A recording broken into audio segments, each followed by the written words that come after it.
بعض نے تو کہا کہ ہمیں آپ کی شہادت کا یقین ہے، کیونکہ جس حالات میں آپ جا رہے ہیں حکومت یہ سمجھے گی کہ بغاوت کرنے آ رہے ہیں۔ نظر میں حضرت حسین رضی اللہ تعالی عنہ کا سر قلم کر دینا ہی کائنات کا بدترین ظلم ہے۔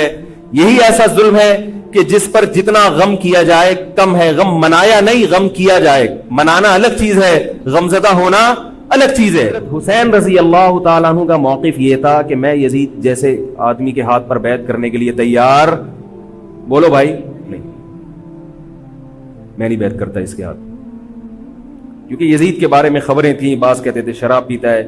حضرت مفتی محمد تقی عثمانی صاحب کا انہوں نے فرمایا ہے کہ کسی مستند روایت سے ثابت نہیں ہے شراب پینا، روایتیں ہیں مگر کوئی اوتھینٹک روایت نہیں ہے۔ تو اب نتیجہ کیا نکلا کہ حضرت حسین رضی اللہ تعالیٰ عنہ کے پاس کوفہ سے خطوط آئے۔ کوفہ کا گورنر تھا ابن زیاد، وہ بھی یزید کا آدمی تھا، بڑا ظالم آدمی تھا وہ۔ اہل کوفہ کے خطوط آئے کہ آپ آ جائیں یہاں پر، یہاں سب لوگ آپ کے ہاتھ پر بیعت کرنے کے لیے تیار ہیں۔ حضرت حسین کا خیال یہ تھا کہ اگر یہ سب تیار ہیں تو یزید کی حکومت بغیر لڑائی کے، بغیر بڑے قتال کے، مسلمانوں کے خون خرابے کے بغیر ختم ہو سکتی ہے۔ آئی بات سمجھ میں؟ جو انفارمیشن آپ کو ملی تھی، جو نالج آپ کو ملی تھی، وہ نالج غلط تھی۔ اگر وہ نالج صحیح ہوتی تو حضرت حسین کبھی کربلا کی طرف رخ نہ کرتے، کیونکہ حضرت حسین کا موقف بھی یہی تھا کہ مسلمانوں کی تلواریں آپس میں نہ چلیں۔ حضرت حسین رضی اللہ تعالیٰ عنہ کے پاس جب 50 سے زیادہ خطوط آئے ہیں اہل کوفہ کی طرف سے کہ آپ آئیے، آپ آئیے، آپ آئیے، تو پہلے حضرت حسین رضی اللہ تعالیٰ عنہ نے اپنے رشتہ دار جو آپ کے چچزاد تھے مسلم بن عقیل، ان کو بھیجا۔ نتیجہ کیا نکلا؟ مسلم بن عقیل کا وہاں پر حکومت نے گرفتار کر کے ان کو قتل کر دیا۔ اب یہ ایک ایسا ظلم تھا جس کے ظاہر ہے کہ کسی کو سفیر بنا کے بھیجا جائے، کسی کو حال احوال دیکھنے کے لیے بھیجا جائے، اور حضرت حسین کی نیت ہرگز بغاوت کی نہیں تھی، مگر کوفہ کے گورنر کو اور یزید کو یہ خیال تھا کہ خلافت کے اصل اہل یقیناً یہی ہیں، کہیں ایسا تو نہیں ہے کہ یہ امیر بننا چاہتے ہیں، یہ خلیفہ بننا چاہتے ہیں۔ ایک خوف اس کے دل میں بیٹھ گیا تھا، ایک لاشعور میں خوف ہوتا ہے نا، انسان کے دل میں بیٹھ جاتا ہے کہ آپ 100 دفعہ بھی کہیں بھی میری یہ نیت نہیں ہے، مگر وہ ڈر رہا ہوتا ہے کہ یار یہ کچھ کر نہ لیں۔ تو جب مسلم بن عقیل کو شہید کیا گیا، حضرت حسین رضی اللہ تعالیٰ عنہ جا چکے تھے۔ جب حضرت حسین رضی اللہ تعالیٰ عنہ کوفہ کی طرف جا رہے تھے، بہت سارے صحابہ نے آپ کو منع کیا، جن میں عبداللہ ابن عمر رضی اللہ تعالیٰ عنہ بھی تھے، عبداللہ ابن عباس رضی اللہ تعالیٰ عنہ بھی، کہ آپ یہ کام نہ کریں۔ بعض نے تو کہا کہ ہمیں آپ کی شہادت کا یقین ہے، کیونکہ جس حالات میں آپ جا رہے ہیں حکومت یہ سمجھے گی کہ بغاوت کرنے آ رہے ہیں، لہذا وہ آپ کو کیا کرے گی؟ اس بیس پہ قتل نہیں کرے گی کہ آپ نواسہ رسول ہیں، کیونکہ وہ بھی مسلمان تھے، اس بیس پہ قتل کرے گی کہ آپ کی نیت کیا ہے؟ حکومت کے خلاف بغاوت۔ تو ان کے پاس ایک اپنے آپ کو برحق ثابت کرنے کے لیے ایک دلیل ہوگی کہ حکومت کا باغی جو بھی ہو اسے کیا کر دو؟ قتل۔ رسول اللہ صلی اللہ علیہ وسلم نے فرمایا، صحیح حدیث ہے، کہ جب مسلمان کسی ایک امیر پہ جمع ہو جائیں تو اس کے خلاف جو بھی اٹھے، نبی نے فرمایا اس کو قتل کر دو، کائنم من کان، چاہے وہ اس کے خلاف اٹھنے والا کتنا ہی نیک کیوں نہ ہو۔ یہ حدیث کے الفاظ ہیں۔ حضرت حسین کا موقف یہ تھا کہ میں نے ابھی تک یزید کی خلافت اور حکومت کو تسلیم نہیں کیا، لہذا میں اس وعید میں داخل نہیں ہوں۔ اب ہوا یہ ہے کہ حضرت حسین رضی اللہ تعالی عنہ جب گئے ہیں اور کربلا کے مقام پہ پہنچے ہیں، تو وہاں آپ رضی اللہ تعالی عنہ کو مسلم بن عقیل کی شہادت کا بھی پتہ چلا، اور اندازہ ہوا، میں بہت شارٹ کر کے سنا رہا ہوں، اندازہ ہوا کہ حالات ایسے نہیں ہیں جیسے میں سمجھ رہا تھا۔ عبید اللہ جو ابن زیاد تھا بدبخت، اس نے حضرت حسین کو یہ کہا کہ بغیر کسی شرط کے حضرت حسین کو گرفتار کر کے لاؤ اور میرے ہاتھ پر بیعت کراؤ۔ یہ رسول اللہ صلی اللہ علیہ وسلم کے نواسے کی توہین تھی کہ آپ صلی اللہ علیہ وسلم کے نواسے ہیں اور ان کے ساتھ ایسے معاملہ کیا جائے جیسے ایک عام شخص کے ساتھ معاملہ کرتے ہیں، ان کو گرفتار کر کے معاذ اللہ گھسیٹ کے لاؤ اور میرے ہاتھ پر بیعت پر کیا کرو، ان کو مجبور کرو۔ حضرت حسین رضی اللہ تعالی عنہ کا کربلا کے میدان میں موقف یہ تھا کہ میں اگر بیعت ہوں گا تو ڈائریکٹ یزید کے ہاتھ پہ بیعت ہوں گا جو مسلمانوں کا خلیفہ ہے، ابن زیاد کے ہاتھ پر بیعت نہیں ہوں گا۔ یہ بھی اس تاریخ کا ایک اہم پہلو ہے کہ حضرت حسین نے کوفہ جانے کا ارادہ ترک کر دیا اور کربلا سے شام جانے کا آپ رضی اللہ تعالیٰ عنہ نے ارادہ کر لیا۔ اور بعض مورخین نے لکھا ہے کہ حضرت حسین جو واپس آ رہے تھے تو وہ کربلا سے گزر رہے تھے، وہ واپسی کا راستہ ہی شام کا راستہ ہے۔ نہیں یاری بات میرا خیال ہے سمجھ، وہ جس ٹریک پر چل رہے تھے وہ راستہ کون سا ہے؟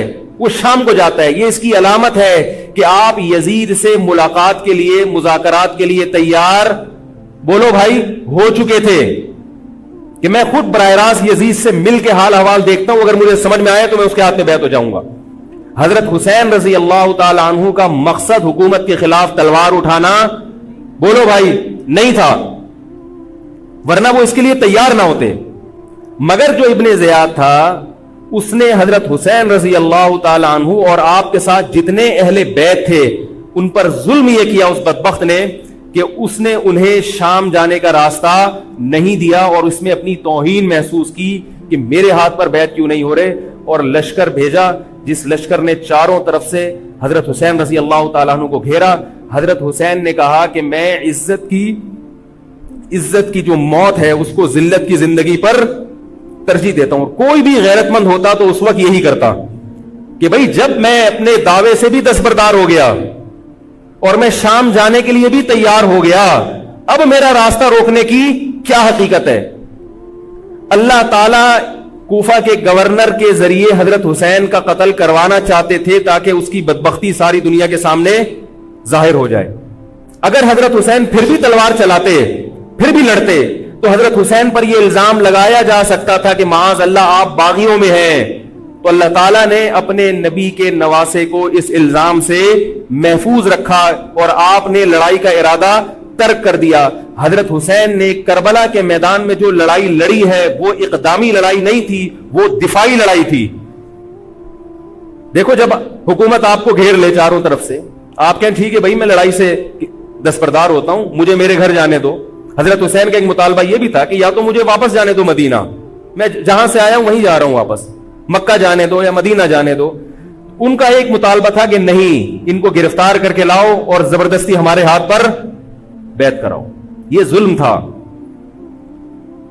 نتیجہ کیا نکلا ہے کہ کربلا کے میدان میں آپ کو گھیر کر آپ کو بھی شہید کر دیا گیا، اور جتنے اہل بیت تھے مرد سوائے امام زین العابدین کے جو حضرت حسین رضی اللہ حضرت حسن کے بیٹے تھے، ان کے علاوہ جتنے بھی اہل بیت تھے ان سب کو قتل کر دیا گیا۔ اور یہ اسلامی تاریخ پر ایک بدنما داغ ہے یہ واقعہ کہ ایک اسلامی حکومت تھی اور اس کے اسلامی حکمران تھے، اور ان حکمرانوں کے ہاتھوں محمد صلی اللہ علیہ وسلم کے نواسے کا سر جو ہے وہ گردن اڑائی گئی ہے۔ مجھ سے خدا کی قسم یہ الفاظ ادا نہیں ہو رہے، میں اپنے جذبات پہ بہت زیادہ کنٹرول کر رہا ہوں۔ وہ منظر کیا ہوگا کہ جب نبی صلی اللہ علیہ وسلم کے نواسے، آپ صلی اللہ علیہ وسلم کے نواسے کی گردن اڑائی گئی ہو، تو یہ بہت ایک اسلامی تاریخ میں ایک بدترین واقعہ ہے۔ لیکن بات یہ ہے کہ جب یہ واقعہ ہو گیا اور قتل کر دیا گیا، باقی جتنے بھی جو زندہ بچے تھے اہل بیت وہ یزید کے پاس لے جائے گئے۔ روایات میں آتا ہے کہ یزید نے ان کا اکرام کیا اور ان کو عزت کے ساتھ تحفے تحائف دے کر واپس کیا۔ یہ جو کربلا کے واقعات میں جو ظلم کی داستانیں اضافی بیان کی جاتی ہیں، اس کا مستند تاریخی روایات سے کوئی ثبوت بولو بھائی نہیں ملتا۔ اب لوگوں نے اپنی دکانیں چمکا لی ہیں، پانی نہیں تھا، کئی دنوں سے کھانا نہیں ملا۔ صحیح روایات سے ثابت ہے کہ حضرت حسین رضی اللہ تعالیٰ عنہ کربلا کے میدان میں وضو کر کے نماز پڑھتے تھے، تو پانی تھا تو، اور بعض نے یہ کہا کہ اہل بیت کی عورتوں کی عزتیں اچھالی گئی ہیں۔ آپ اس طرح کی باتیں کر کے اہل بیت سے محبت کا اظہار کر رہے ہو یا ان کی توہین کر رہے ہو؟ بولو بھائی۔ اگر کوئی عزت دار پاک دامن عورت ہو، بالفرض اس کی عزت پہ ڈاکہ ڈلتا ہے بالفرض، تو آپ اس بات کو چھپاؤ گے نا، آپ جھوٹ بولو گے، بولو گے نہیں بھائی اس کی عزت پہ کوئی آنچ نہیں آئی ہے۔ کیونکہ جب عورت کی عزت کو آپ کوئی تار تار کر دے اور آپ ممبر پہ بیٹھ کے اس کو بتا دو تو وہ عزت تار تار ہونے سے اتنی بے عزتی نہیں ہوگی جتنی اس بات کو بیان کرنے سے اس کی بے عزتی ہوگی. حقیقت یہ ہے کہ کسی مستند روایت سے ثابت نہیں ہے کہ اہل بیت کی عورتوں کی عزتوں کو اچھالا گیا. وہ نبی کے گھرانے کی عورتیں تھیں, ان کا ناخن بھی کوئی نامحرم مرد نہیں دیکھ پاتا تھا. دوپٹہ اتر گیا زینب کا اور زینب کی چادر چھن گئی, یہ سب غلط ہے, یہ سب من گھڑت باتیں ہیں. چونکہ وہ بہرحال مسلمان تھے جو حضرت حسین کے خلاف لڑ رہے تھے, ظالم تھے, اس میں کوئی شک نہیں ہے. اس سے بڑا ظلم اس کائنات میں ہوا نہیں ہوگا کہ ایک شخص جو اپنے آپ کو مسلمان کہتا ہے اور وہ نبی کے نواسے کو قتل کر دے اور اہل بیت کو قتل کر دے. اسلامی سیاست میں اتنی گندی تاریخ ہمیں کبھی بھی نہیں ملتی. حضرت عثمان کا بھی قتل ہوا, وہ بھی بہت بڑا ظلم تھا, مگر یہ ظلم اس ظلم کی نوعیت سے بڑھ کر تھا, کیونکہ حضرت عثمان کا قتل حکومت کے ہاتھوں نہیں ہوا ہے, باغیوں کے ہاتھوں ہوا ہے. یہاں حضرت حسین کا قتل کس کے ہاتھوں ہوا ہے؟ حکومت کے ہاتھوں ہوا ہے, جس پر لوگ بیعت کر چکے تھے.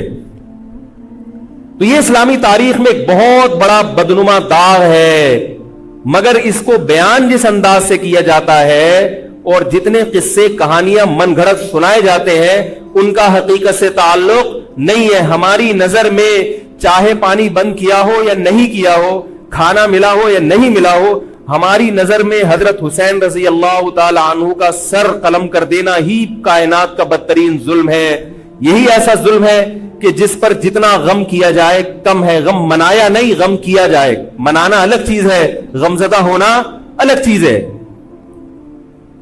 لیکن جو آگے اس میں تڑکا لگایا جاتا ہے اس کا حقائق سے تعلق بولو بھائی نہیں ہے. یہ دکانیں ہیں جو چمکائی, اس میں سب برابر ہیں, شیعہ بھی سنی بھی. بہت سارے سنی علماء بھی کربلا کے واقعے کو بہت ہی بھیانک انداز سے بیان کرتے ہیں, اور مقصد کیا ہوتا ہے؟ پبلک کو رلانا. ایک رونا وہ ہوتا ہے جو خود سے آئے, اور ایک رونا ہوتا ہے باقاعدہ آپ کو آرڈر پہ رونے کے لیے اور رلانے کے لیے بلایا جائے. وہ رمضان میں نے بتایا تھا نا کہ میں نے ختم قرآن پہ دعا کی تو مجھے رونا آ گیا, بہت زیادہ رونا آیا. اگلے دن ایک صاحب کہنے لگے مولوی صاحب آج بھی ایسی ایک دعا ہو جائے. میں نے کہا میں آرڈر پہ نہیں روتا, میں آرڈر پہ نہیں روتا. اب تو آ بھی رہا ہوگا تو نہیں آئے گا. نہ انسان کسی کے مشورے سے ہنس سکتا ہے اور نہ انسان کسی کے مشورے سے رو. اگر آپ کسی کے مشورے پہ رو رہے ہیں اس کا مطلب ڈرامے بازی. آپ کو فلم کا ایکٹر ہونا چاہیے, آپ کو ڈرامے جوائن کرنے چاہیے, وہاں آپ اچھے چل سکتے ہیں. جیسے کہ ہمارے ایک مشہور اسکالر ہیں, ان کے بارے میں لوگ یہ کہتے ہیں ان کو فلموں میں ہونا چاہیے تھا, پتہ نہیں یہ جیو پہ کیوں آ رہے ہیں. وہ آرڈر پہ روتے بھی ہیں, آرڈر پہ. اب چونکہ یوٹیوب کا دور ہے, میں پہلے جو کربلا کے واقعات جو لوگ بیان کرتے ہیں ان کی تقریریں نہیں سنتا تھا. اب کیا ہوتا ہے, بعض دفعہ بیٹھے ہوئے ہیں کہیں سفر پہ جا رہے ہیں تو یوٹیوب کی ویڈیو, ہم نے کہا چلو یار ہم بھی سن لیں. ایسی چہک چہک کے منہ بنا بنا کے گھما گھما کے تقریریں ہوتی ہیں, لگتا ہے کہ یہ باقاعدہ ایک ڈرامہ ہے, اداکار ہے, فنکار ہے جس کو ڈرامے بازی کے لیے یہاں. یہ حضرت حسین کی شہادت کو کیش کرا رہے ہیں. یہ حضرت حسین سے محبت کرنے والے نہیں ہیں, یہ ان کی شہادت کو دیکھو. اس کی مثال ایسے جیسے کوئی محلے میں مر گیا, کسی سیٹھ کا بیٹا مرا, اب آپ کو سیٹھ سے قرضہ چاہیے تو سب سے زیادہ آپ روگے نا, تاکہ سیٹھ صاحب سمجھیں کہ محبت سب سے زیادہ کس کو ہے؟ آپ کو. تو آپ اس کی بیٹے کی موت کو کیا کرا رہے ہو؟ کیش کرا رہے ہو. بعض لوگ کسی کی شہادت کو کیش کراتے ہیں, کسی پہ ظلم کو کیش کراتے ہیں. تو میں پھر عرض کروں کہ بہت بدترین واقعہ ہے. حضرت حسین رضی اللہ تعالیٰ عنہ کا سر لے جایا گیا یزید کے پاس. یزید بدبخت نے چھڑی سے آپ کے ہونٹوں کو چھوا. وہاں صحابی رسول نے فرمایا کہ ایسا مت کرو. فرمایا اللہ کی قسم میں نے ان ہونٹوں پہ بارہا محمد صلی اللہ علیہ وسلم کے ہونٹ رکھے ہوئے دیکھا ہے. بارہا میں نے دیکھا ہے کہ محمد صلی اللہ علیہ وسلم نے ان ہونٹوں کا بوسہ لیا ہے. بارہا میں نے دیکھا ہے. ان صحابی کے دل پہ کیا گزر رہی ہوگی جو حضرت حسین کے ساتھ یہ حرکت دیکھ رہے ہوں گے, جبکہ اسی حسین کو انہوں نے بارہا نبی کی گود میں بھی دیکھا اور بارہا نبی کے ہونٹوں کو بھی ان ہونٹوں سے مس ہوتے ہوئے دیکھا. تو جب یہ سر ان کے سامنے رکھا ہوگا اور اس کے ساتھ یہ حرکت ہو رہی ہوگی, ان صحابی کے جذبات کیا ہوں گے؟ مگر اس کے باوجود جو بتانے کی بات ہے، جو میں بتانا چاہتا ہوں، انہوں نے یزید کے خلاف بغاوت نہیں کی کہ جس یزید نے حضرت حسین کا یہ حشر کر دیا ہو، اگر اس کے خلاف بغاوت ہوگی تو باقی مسلمانوں کا کیا حشر کرے گا۔ اس میں صبر کی تلقین بھی صحابہ نے بتائی ہے کہ حاکم کے مظالم کو برداشت کیا جائے، زبان سے اس کو ہائی لائٹ کیا جائے کہ غلط ہو رہا ہے، تلوار نہ اٹھائی جائے۔ بات نہیں آ رہی میرے خیال ہے سمجھ میں، کیونکہ آج ایک واقعہ ہوا ہے، ورنہ کربلا جیسے درجنوں اور واقعات ہو جائیں گے۔ تو صحابہ کرام کی سیرت میں ہمیں ہر طرح کے اسباق ملتے ہیں۔ تو میں یہ عرض کر رہا تھا کہ یہ ہے وہ کربلا کا واقعہ جس کا میں نے آپ کو خلاصہ بیان کیا۔ اس کے بعد کیا ہوا ہے کہ یہ جو بنو امیہ کی حکومت تھی، اس کی وہ ویلیو صحابہ کرام کے دل میں نہ رہی جو پہلے کسی حد تک برقرار تھی۔ یہ بہت ایک حکومت کے خلاف لوگوں کے دل میں بغض پیدا ہو گیا اور بالآخر بغاوتیں شروع ہوئیں، لیکن جمہور صحابہ کا موقف پھر بھی یہی تھا کہ حکومت کے خلاف بغاوت جائز، بولو بھائی، نہیں۔ اور اسی طرح کے ظالم لوگ آتے رہے، اور انہی کی اولادوں میں بنو امیہ میں اللہ نے پھر عمر ابن عبدالعزیز کو پیدا کیا۔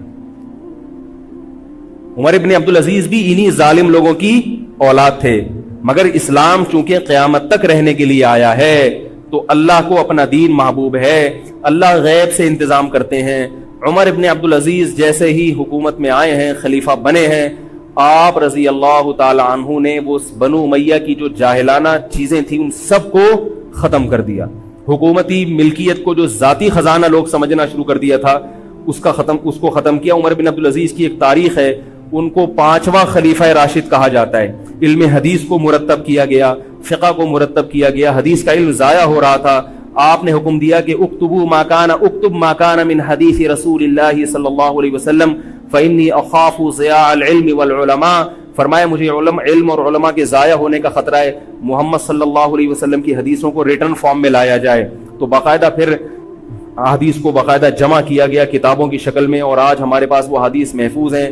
فقہائے کرام کا دور آیا تو اللہ تعالیٰ نے حضرت عمر بن عبدالعزیز کے دور میں امت کو الحمدللہ دوبارہ جمع کر دیا۔ عمر بن عبدالعزیز کے بعد پھر بغاوتیں ہوئیں، بالآخر بنو امیہ کی حکومت کا خاتمہ ہوا، بنو عباس کی حکومت آئی، مگر بنو عباس کی حکومت آنے سے بنو امیہ کی حکومت مکمل ختم نہیں ہوئی۔ وہی ہوا کہ آپ نے اچھی نیت سے بغاوت کی، مگر اس کا نقصان زیادہ۔ وہ کیا ہوا؟ بنو امیہ بھاگ گئے، اندلس میں حکومت قائم کر لی، اور ادھر بنو عباس کی۔ تو یہ تاریخ میں پہلا واقعہ تھا کہ اسلامی خلافت 2 حصوں میں ڈیوائیڈ ہو گئی۔ اس کے بعد آج تک ایک جگہ مسلمان جمع نہیں ہو سکے۔ کیوں؟ مسلمانوں نے اس حدیث کی مخالفت کی کہ امیر کے خلاف بغاوت، بولو بھائی، نہیں کرو۔ اب میں آپ سے ایک بات کہتا ہوں کہ بالآخر ڈیوائیڈ ہوتے ہوتے ہوتے ہوتے آج پتہ نہیں کتنے سارے اسلامی ملک بن گئے۔ پاکستان میں الگ ہے، سعودی عرب کی پالیسیاں الگ ہیں، دبئی الگ چل رہا ہے، قطر اور سعودیہ کا پھڈا ختم نہیں ہو رہا۔ 1920 تک تو پھر بھی خلافت عثمانیہ تھی، اگرچہ پوری دنیا پہ نہیں تھی۔ ہندوستان میں الگ حکومت تھی، خلافت عثمانیہ الگ تھی، اندلس میں الگ حکومت تھی، مگر پھر بھی مسلمانوں کی 3-4 بڑی بڑی حکومتیں تھیں جو ایک اور کسی حد تک ان میں اتحاد تھا۔ 1920 میں وہ بھی ختم، اور اتنے سارے ممالک وجود میں آ گئے، سب کی الگ الگ پالیسیاں ہیں۔ اب جو آدمی خلافت کے نام پہ جہاد کی بات کرتا ہے وہ لوگوں کو ایک امیر پہ جمع نہیں کرے گا۔ جتنے ملک بن چکے ہیں نا، ان کو مزید توڑ کے، اگر یہ 20 ہیں تو 40 بنا دے گا ان کو۔ بہت مشکل ہے سمجھانا بھائی۔ اب اگر کوئی کہتا ہے نا ظالم حاکم کے خلاف تحریک چلاؤ، آؤ ہمارے ساتھ مسلح بغاوت میں شامل ہو، ہم حکومت کے خلاف تلوار اٹھائیں گے، تو نتیجہ کیا نکلے گا؟ یہ سارے مل کے ایک امیر نہیں بن جائیں گے۔ یہ اگر 20 ہے نا تو کتنے ہو جائیں گے؟ بولو بھائی، 40۔ جیسے جو جماعت المسلمین بنی نا کہ 4 فقہ ہیں، حنفی، شافعی، مالکی، ہم نہیں مانتے، تو سب کو ختم کرو، ایک بناؤ، تو اس ایک بننے سے یہ ختم نہیں ہوئے، بلکہ 4 کے بعد کتنے آ گئے؟ 5 ہو گئے۔ نہیں آ رہی بات میرا خیال؟ آ رہی ہے الحمدللہ۔ اور بھی جو بھی اس کی باتیں کر رہے ہیں نا امت کو اتحاد کے لیے، آ جاؤ میرے پاس آ جاؤ، تو وہ 6واں بنا رہا ہے، 7واں بنا رہا ہے، پھر 8واں بنا رہا ہے، ایسے بنتے چلے جا رہے ہیں۔ او بھائی جو ہے وہاں بریک لگا دو، اللہ کا واسطہ روک دو ان کو، کوئی بات نہیں، 4 ہیں، جو جس کو فالو کرے ٹھیک ہے، کچھ نہیں ہوتا اس سے، ہمیشہ سے چلے آ رہے ہیں۔ تو اب اگر ایک خلیفہ نہیں ہے، ہونا تو چاہیے ایک ہی خلیفہ، نہیں ہے تو جو ہے اسی پہ گزارا کرو، ورنہ اس سے بھی جاؤ گے۔ اس سے بھی جاؤ گے تمہاری کوئی مضبوط طاقت اور قوت ہوگی نہیں, کافر جب چاہے گا تمہیں ٹیشو پیپر کی طرح استعمال کر کے پھینک دے گا. تو کربلا کے واقعہ سے ہمیں کیا سبق ملتا ہے؟ علامہ ابن تیمیہ رحمہ اللہ تعالی فرماتے ہیں کہ جمہور صحابہ کی جو رائے تھی, حضرت حسین رضی اللہ تعالیٰ عنہ کی بھی اپنی ایک رائے تھی, مگر ابن تیمیہ رحمہ اللہ فرماتے ہیں کہ اگر حضرت حسین رضی اللہ تعالی عنہ کربلا کی طرف خروج نہ کرتے تو ابن تیمیہ کی رائے یہ ہے کہ یہ زیادہ بہتر تھا. اب آپ کہیں گے کہ صحابی رسول کی رائے سے اختلاف کر رہے ہیں, نہ وہ کہہ رہے ہیں وہ جو جمہور صحابہ تھے جو حضرت حسین کو منع کر رہے تھے وہ بھی تو صحابہ تھے. حضرت حسن بھی تو صحابی تھے. حضرت حسن نے حضرت معاویہ کے خلاف لڑائی نہیں لڑی. تو صحابہ کی دو رائے تھی, جمہور ایک طرف تھے. تو فرماتے ہیں اگر یہ نہ ہوتا تو زیادہ بہتر تھا. لیکن حضرت حسین رضی اللہ تعالی عنہ کے بارے میں ہمارا موقف یہ ہے کہ وہ یہ سب کچھ اس وقت کے جو حالات تھے اس میں کوئی بھی ہوتا اور غیرت مند ہوتا تو وہ یہ کرنے پر مجبور تھا. اور اس میں دھوکہ کس نے دیا حضرت حسین کو؟ اہل کوفہ نے, جس کا حضرت حسین کو علم نہیں ہو سکتا.